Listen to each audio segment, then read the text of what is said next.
why a patient should come and consult Dr. Abhirami Kennedy? என்னை பொறுத்த வரைக்கும் ஒரு பேஷண்ட் வந்து ஒரு செட் ஆஃப் டெஸ்ட்ஸோ இல்லை ஒரு செட் ஆஃப் சிம்டம்ஸோ கிடையாது. ஒரு பேஷண்ட் வந்து ஒரு பர்சன்.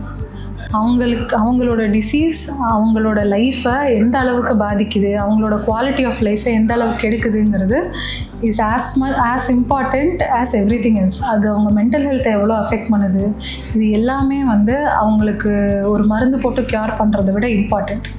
ஸோ அவங்களுக்கு இப்போ நான் ஒரு 4 லைஃப் ஸ்டைல் சேஞ்சஸ் சொன்னாலுமே, இதை பண்ணாதீங்க, ஸ்மோக் பண்ணாதீங்க, எக்ஸசைஸ் பண்ணுங்கன்னு சொன்னாலுமே அவங்களால ஃபாலோ பண்ண முடியலங்கும் போது எனக்கு என் ப்ராக்டிஸில் ரொம்ப முக்கியமான கேள்வி வந்துட்டு ஏன் முடியலங்கிறது. நீங்கள் பண்ணுங்க, நீங்கள் இந்த மாதிரி பண்ணலன்னா சரியாகாதுன்னு பிளாங்கெட்டாக சொல்கிறத விட ஏன் அவங்களால பண்ண முடியலன்னு அதை அனலைஸ் பண்ணி அவங்களோட இஷ்யூஸோட அவங்களோட டிசீஸோட ரூட் காஸ், அது போக அவங்களோட லைஃப் ஸ்டைலை மாடிஃபை பண்ண முடியாததுக்கான ரூட் காசஸ் என்னன்னு கண்டுபிடிச்சி